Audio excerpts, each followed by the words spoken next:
Should be interesting. Have you guys heard of black fatigue? It's going all around the internet. Mainly X. I don't see it on the other websites as much, but it's definitely a real issue. Let's get right into it. Fatigue. It's all over my FYP page. Thank you. I am so happy that this is being brought up. And oh, by the way, for us white people that have been around the block a long time, this isn't new to us. We've been dealing with this for over 40 years. Here's my story. This is about 2015. I'm at Put-in-Bay. Put-in-Bay's on South Bass Island in Lake Erie. There's a bunch of bars out there. It's a great place for adults to go play. Think of Pat Daly, Mad Dog Adams. If you don't know those guys, think of Jimmy Buffett. I'm sitting on a bench on Delaware waiting for my wife, who's in a shop shopping. And at the time, the traffic is two ways. And I think I witnessed why it is no longer two ways. It's a Saturday afternoon. The island is packed. The traffic is bumper to bumper. These two guys going in opposite directions decide to stop and have a chat. Not for a couple seconds, not for a couple minutes, but I think it was around 10 minutes before people started to threaten them.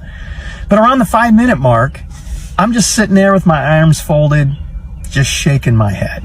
And I hear this voice. This is what's holding us back. This is why we're hated. And I turned around to see who had said it, and it was a black couple about my age. And then he looked directly at me and said, 30 years ago, I'd go down there, grab those idiots by their dreadlocks, and teach them a lesson their fathers never did.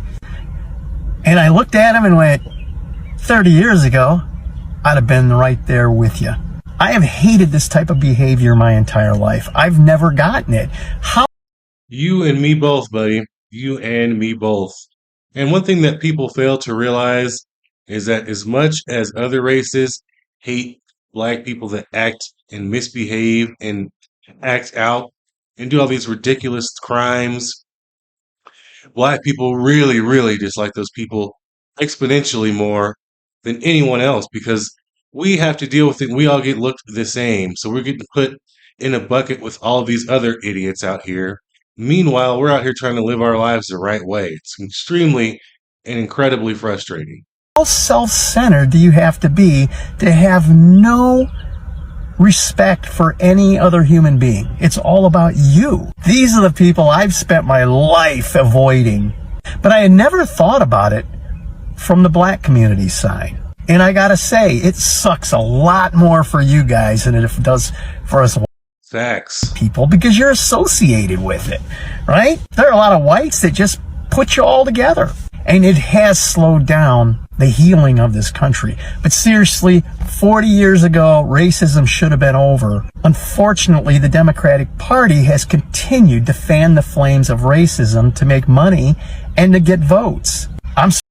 You know what else happened about 30, 40 years ago was hardcore rap music.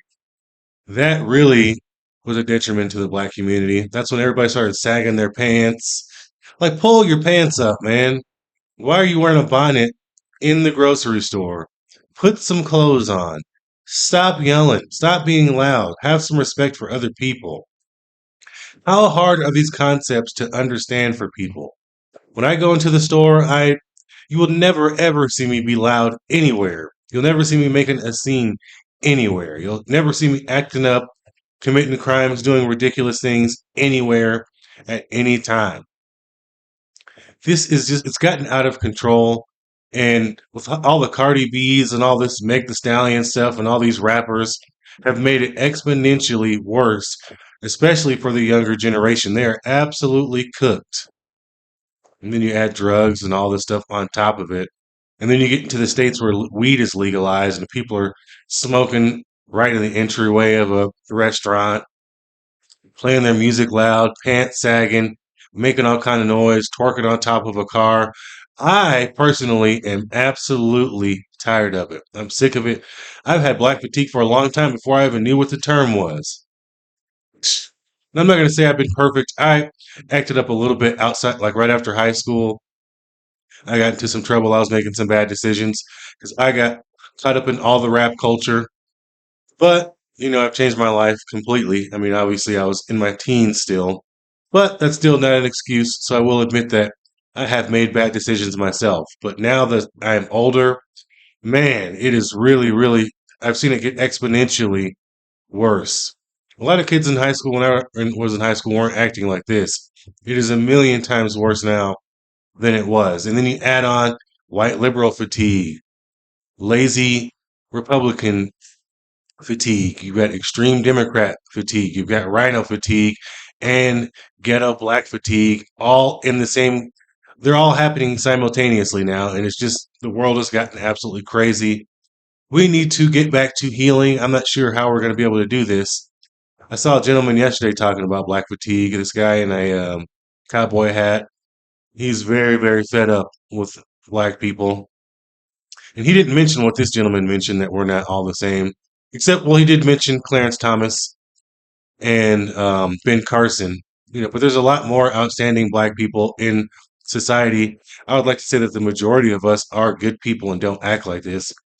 But we've gotten such a bad rep from all of the negative people out there, and it's just gotten so much worse. So, man, let's let this guy So finish up. thankful that a lot of you are waking up to this. And again, I can't stress this enough. This isn't a black thing. This is a behavior thing. Some of my closer friends are black, and I love and appreciate them. And I'm very thankful that they have not allowed the crappy behavior out of some to drag them down. Well, I hope you're having a great day. Yeah, I mean, there are a lot of great black people out there that do great things, that have goals, that are driven to be successful, that do not act like this.